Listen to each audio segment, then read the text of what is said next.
Mas pinatindi, mas pinalakas, at mas pinaaksyon. Tuloy-tuloy lang ang paghatid natin ng kwento ng mga atletang Pilipino. Ito ang DZRH TV Matchpoint Season 6. Nagsimula sa pangarap hanggang sa maabot ang tagumpay. Iba't ibang kwento, iba't ibang mukha ng atletang Pilipino. Mas pinatindi, mas pinalakas, at mas pinaaksyon. DZRH TV Matchpoint. Ngayong araw, makakasama at makakwentuhan natin walang iba kundi ang nananatili pa rin bilang once strawweight MMA World Champion, si Joshua The Passion Pasio. For the third time, welcome Joshua sa Matchpoint. Batiin mo muna ang ating viewers. Ayun, magandang hapon sa ating lahat, yung mga nanonood. And of course, thank you for having me again. Yung pangatlong beses. Yes. Yeah. Unang-una, congratulations. Gabi, tuwing nakikita tayo, parang meron kang inuwing belt. Congratulations sa Thank pagdepensa mo ng iyong one strawweight title. Kumusta yung celebration? Ayun, okay naman. Medyo makaramdaman mo na yung months ng training, ng pagod ngayon. Nung nag-calm down na lahat ng training, lahat ng laban, tapos na. Well, katatapos ko lang nagkasakit, so... So Yeah. naramdaman mo lahat ng pagod, Oo. yung bigat, after Yeah. na nung match. Yeah. After nung match, anong ginawa mo? Anong unang bagay na ginawa mo? Of course, nag-pray. Yun yung unang ginawa ko. After that, kumain. Wow. Bumawi sa kain. Yun naman, parang naalala ko before yung kwentuhan din natin, kain din talaga. Oo. Yung pambawi nyo nila Jeremy Pacatio, tama. Ngayon, pwede mo ba kaming kwentuhan kung ano nangyari doon sa naging match with Jared Brooks? Trilogy. Masasabi ko lang, talagang God is good kasi alam ko siya yung nag-orchestrate ng lahat. Siya yung nagbigay ng right people. And yun, my team, Lions Nation MMA, we had a great game plan coming to this fight. And yun nga, makikita naman natin sa mukha ko na I was calm. Yung peace nandun. And kahit na anong mangyari, naka-ready talaga ako. Anong position na mangyari sa laban, naka-ready talaga tayo. Nabanggit mo na yung pagiging kalmado. Kasi sa first round, grabe yung opensa ni Jared dun sa takedowns, yung submission attempts niya. Pero ikaw, nga, visible, very visible sa'yo na nananatili kang kalmado. Ano bang tumatakbo sa isip mo nung first round? Wala, expected na kasi na ganun yung gagawin niya. And we did a lot of simulation dito sa training camp na to. And situational sparrings. Sabihin natin na situational sparrings, lahat ng gagawin ni Jared Brooks, ginawa na sa akin sa training. Lahat ng training partners ko, sila Stephen Loman, Danny Kingad, mga guys that is bigger than me. Yun yung mga kina-wrestling ko, grappling ko. So, I was used to mas malakas na partners and I was used to that positions. So, alam ko yung gagawin ko. So bali, grabe yung naging preparation mo. Yes. Talagang pinaghandaan mo si Jared. Meron ba dun sa part na yun sa round 1 na parang nagulat ka? Kasi syempre, sobra mong pinaghandaan, nakisama ka doon sa mga malalakas na fighter talaga. Pero ano yung nasurpresa ka ba na part dun sa ginawa niya? Or lahat talaga yun na paghandaan mo? Wala, lahat talaga yung na-cover. Kasi kung meron man, kasi naka-ready ako na makipagbakbakan ng 5 rounds. Okay, so we're ready to go 5 rounds. But I am blessed that nakuha natin yung panalo in round 2. Yun nga, gabi yung comeback mo dun sa round 2 na yun. Talagang, pinano mo na rin ba na that moment tatapusin mo na yun ng round 2? Nung na-feel ko lang yung lakas niya sa round 2. Of course, yung suporta din kasi ng Pilipino na isisigaw nilang tapusin. Tama. So, why not subukan natin din? Yun, nakuha natin yung finish. After that, nung ito na parang nag-sink in ba agad sa'yo na ito na naman, sa akin na naman tong titulo na to? Well, yung mindset mo dun, you're going to win talaga. So talagang yun yung isink in mo sa utak mo. And I know God has given me this victory, and makikita naman sa reaction na hindi ako na-shock eh. Kahit nung pagkatapos ng laban, I know that God will give me this victory. Nung fight week pa, yun ang sinasabi ng Panginoon sa akin, and we got it. Grabe na rin kasi yung preparation mo, di ba? And sobrang, kahit na dominant siya nung round 1, nakita naman namin na very confident ka pa rin, sobrang composed mo pa rin, and nakabawi ka na nga ng round 2. Pero ito, trilogy na itong laban nyo, bakbakan nyo ni Jared Brooks, and of course, inaabangan na to ng marami. Pero isang beses ka lang niya natalo nung 2022, then 2023, nangyari yung na illegal head slam, and ngayon, napatunayan mo na para sa'yo talaga yung title and deserving ka talaga dun sa title. Ano ba yung mga adjustment na ginawa mo para for sure na makuha mo na to at mapatunayan mo na deserve mo kahit yung sa second match na pa lang? Ayun nga, isang napakalaking tulong lang talaga dito sa training camp is having Professor Gibran and Professor Godwin Langbayan on our team and on my corner, kasi sila yung nag-mold ng ground game namin since 2023, and kinuha namin siya as a coach sa Lions Nation MMA team, and since then it's different na. So alam namin na dun yung kulang namin and talagang gagawin namin para naman ma-develop yung kulang namin. So it's all about the ground game, the jiu-jitsu, and the wrestling. Pero pag nabanggit mo na rin si Coach Gibran at si Coach Godwin, ano ba yung pinakamahalaga na itinuro nila sa iyo personally? Well, of course, be confident on your skills, and paano ka magiging confident sa skills mo, yung tinuturo nilang small details na technique lang sa ground game, and yun yung pinaka-importante. Yung minsan di mo na kailangang mag-exert ng more effort kasi merong technique, meron kang technique na i-apply, and you know what to do in that kind of situations, troubled situations, or kung ikaw yung nasa ibabaw, ano yung gagawin mo, ganun. So, talagang confident ako sa skills ko na alam ko yung gagawin ko in every area kung saan man mapunta yung laban. And ngayon, parang every time na nagkikita tayo, mas pa-confident ang isang Joshua Pasio. Sa tingin mo, ano ba yung naging growth mo as a fighter simula nung nag-start ka sa MMA? Well, it started lang nung 2023, I think. Na nag-grow ka bilang Yeah, fighter. na hindi ako na-stagnant kasi yun yung time na pumunta din kami ni Kuya Edward sa US para mag-training, like in Jackson Wink MMA. So we learned a lot kung paano mag-isip yung mga Amerikano tungkol dito sa sport na to, creating game plans in a certain kung sino yung makakalaban mo. Ganun. So, we learned a lot. Kumbaga kulang pa yung 2 months na yun. And of course, yun nga, having Professor Gibran and Godwin, marami. And of course, hindi lang as an athlete ako nag-improve, and of course, napatibay din yung faith ko kay God. And yun yung mas importante sa akin.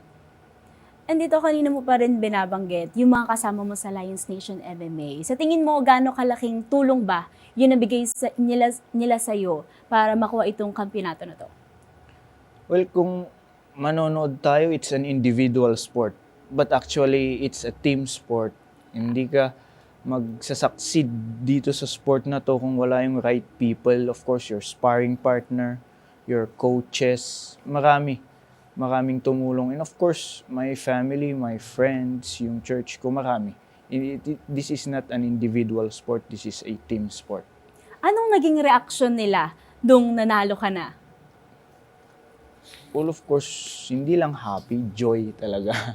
joy. And alam ko na, yun nga, alam na, nakita nila yung mga pinagdadaanan ko, yung hard work, yung diet. So, they know how hard yung training camp na to, and simple, just pure joy. That's nice to hear. And syempre, sobrang kita yun. Kasi merong video din si Denise Zamboanga and si Edward na talagang hinahype ka nila, chini-cheer ka nila. Grabe yung mga reaction nila. Pero ito, itong one strawweight title mo na to ay pang-pito na world title mo sa one championship. Pero sa lahat ng 7 championship na title na yon, ano ba yung para sa iyo yung pinaka-espesyal? Well, it's all special para sa akin kasi it's a journey. It's a journey para sa akin kung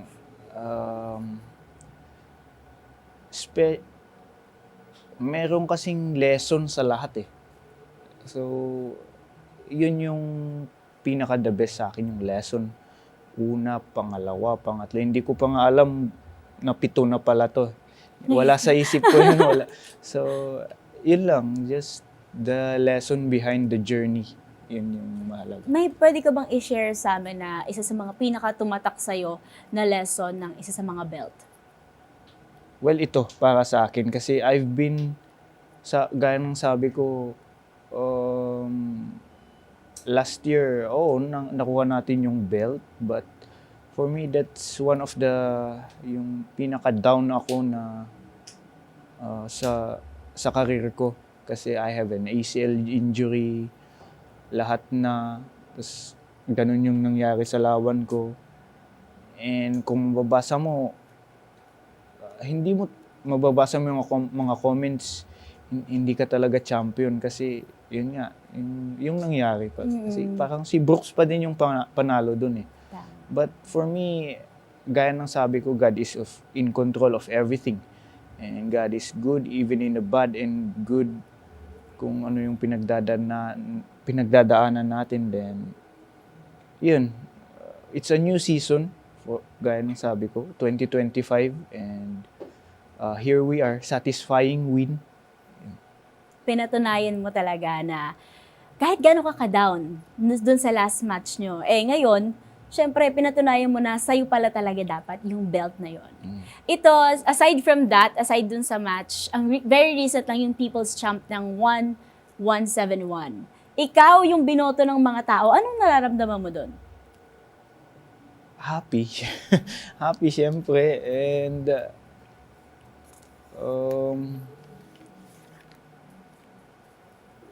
pure joy kasi yung support talagang ma-feel mo.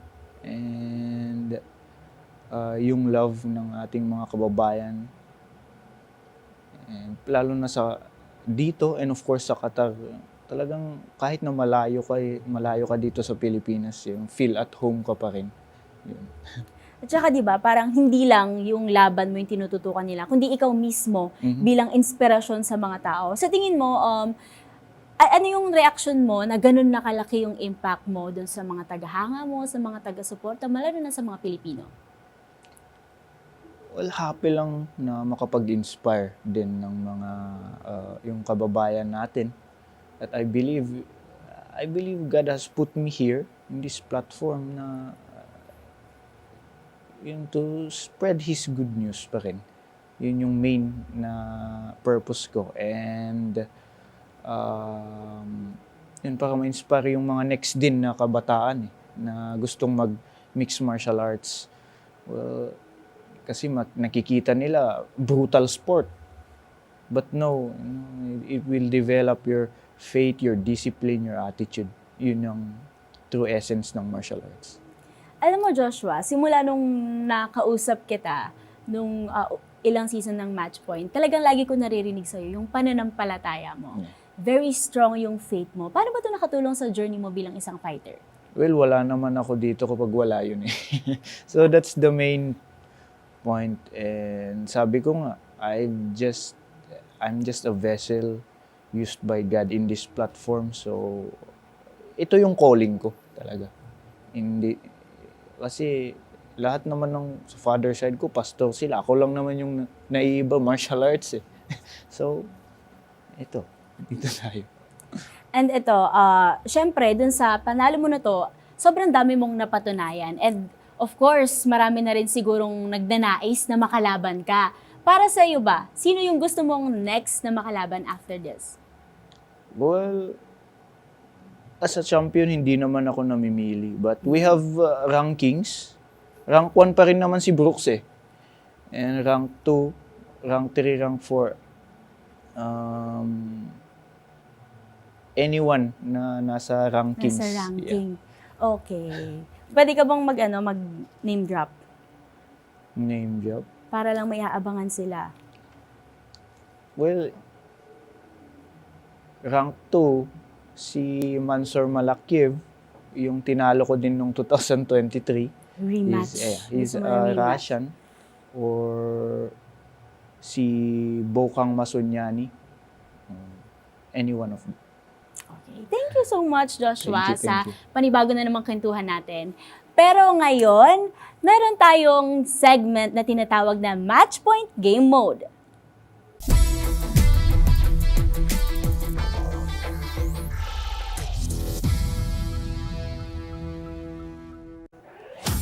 At para sa ating episode ngayon, ang ating magiging munting game ay tatawaging MMA Mythbusters. Sa laro na to, Joshua, meron akong mga babanggitin na parang ilang mga paniniwala o myth pagdating sa MMA. At bilang isang fighter, sasabihin mo kung ito ba ay true or false. Ready ka na ba? Yes, let's do it. Okay, let's do it, Joshua. Okay, meron lang tayo ditong props, of course, para yan ang iyong ipapakita sa ating audience kapag ang sagot mo, ikaw to.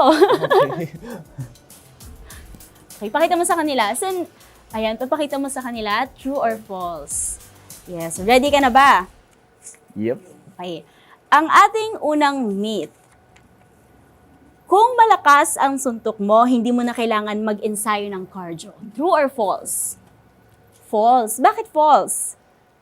Kasi kahit na gaano kalakas ka sumuntok, kung wala kang cardio, well, hindi ka aabot ng round 2 or hindi ka naabot ng round 1 kasi kahit kung hindi mo tinama yung malakas mong suntok, kasi energy yun eh. Yeah. Energy yun. Kung hindi tumatama lahat ng malakas mong suntok, then tas wala ka pang cardio, wala ka ng energy sa masusunod. So, hindi na round. totoo. Kailangan, kahit Cardio malakas pa rin. ang suntok mo, cardio pa rin. Yeah. Okay. So, next, mas madali lang talunin ng mga street fighter ang MMA fighters. False. False. Bakit false? Well, MMA fighters are smart. Kung sabihin nating street fight, wala namang rules yan eh. Mm-mm. So, pwede din naman kami gumamit ng baril o kutsilyo. So, it's about being wise Mind, na. yes. Kasi buhay mo na yan pag street fight. Yan. Okay. Mas maraming muscles, mas magaling sa MMA. True or false? False. Bakit false? If you have more muscles, kailangan mo din ng maraming cardio kasi kailangan more intake, air intake sa katawan mo. So, pwede naman, but hindi lahat applicable yung more muscles, mas malakas. Okay. Thank you, Joshua. Next natin, walang diskarte o teknik ang MMA. Puro bugbugan lang. Sinabi mo yun kanina. True or false? False. Ayan, sinagot mo na kanina. Wise. Yes, parang chess din to eh. If you go in a MMA fight, parang chess yan. Kasi pag on the fight camp, pag-aaralan nyo din yung strength and weaknesses ng kalaban mo. Pati likewise din sa kalaban mo, pinag-aaralan ka din. So, utak talaga. Parang ginawa mo yung nabanggit mo kanina na lahat ng posibleng gawin sa'yo ni Jared Brooks, tinry na rin sa'yo ng mga kasama mo sa Lions Nation MMA. It's nice. Okay. Next naman natin, hindi naman delikado ang weight cutting. False. Yeah. Bakit false? There's a proper pag magwo-weight cut ang isang MMA athlete, fighter. MMA athlete. So, marami ng aksidente na hindi ako magbabanggit pero marami na aksidente na nauwi sa hindi magandang sa improper na weight cutting. So, kailangan mo rin talaga eat clean, ganun lang, and don't eat garbage. Okay. So, hindi siya advisable. Yeah. Okay. Next, hindi na kailangan mag-ensayo ng flexibility at mobility ang isang MMA fighter. False again. Bakit? Isa ito sa pinakamahalaga na training ng isang athlete, ang flexibility and mobility, kasi hindi ka makakasipa ng husto, makakasuntok ng husto kung hindi maganda yung flexibility at mobility mo. Okay. So, false siya. Yeah, false. Okay. Next natin, ang grappler hindi marunong sumuntok. Ang striker hindi marunong makipagbuno.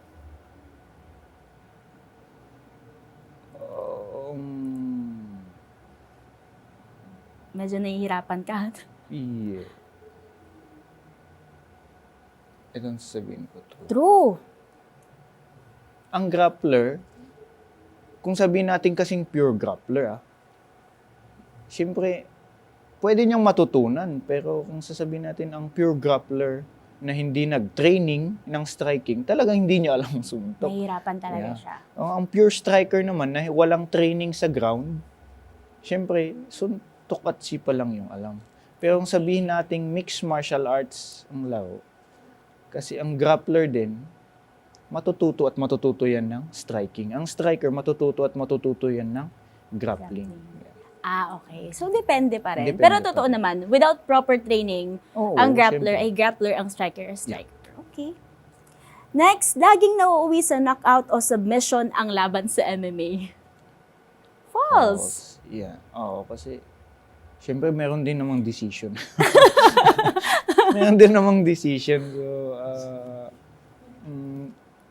depende yan kung nakuha niya yung finish, well, submission or knockout. Pero siyempre, Hindi siya may palagi. decision. Okay, so that's false. Next natin, ito. Walang silbi ang gloves sa MMA. Hindi naman talaga protektado ang fighters. Tama ba yun? False. Bakit So, false? imagine natin kung walang gloves, edi mas Direct lahat Oo, na. mas at saka delikado din sa sumusuntok. Yung metacarpals ng kamay, pwede ding ma-break.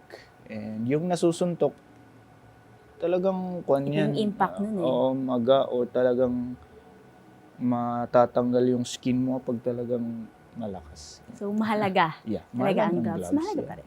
Okay, last. Ito na. Hindi nararamdaman ng MMA fighters ang sakit sa laban dahil sa adrenaline. True or false? True! Yeah. Bakit? Kasi yun nga, sabi niya adrenaline and hindi mo talaga mararamdaman. Okay. Pati yung mga cut. Kung in my experience, syempre hindi. Pagkatapos ng laban, saka mo lang mararamdaman pag nag-back down na yung adrenaline. Sa bagay, doon mo rin naramdaman lahat ng pagod after the match. Okay, that's interesting. Ito, last na lang, Joshua. Thank you so much sa game na game mong pagsagot sa ating True or False. Pakita mo ulit sa kanila ang iyong... Yes! Ayun, maraming salamat.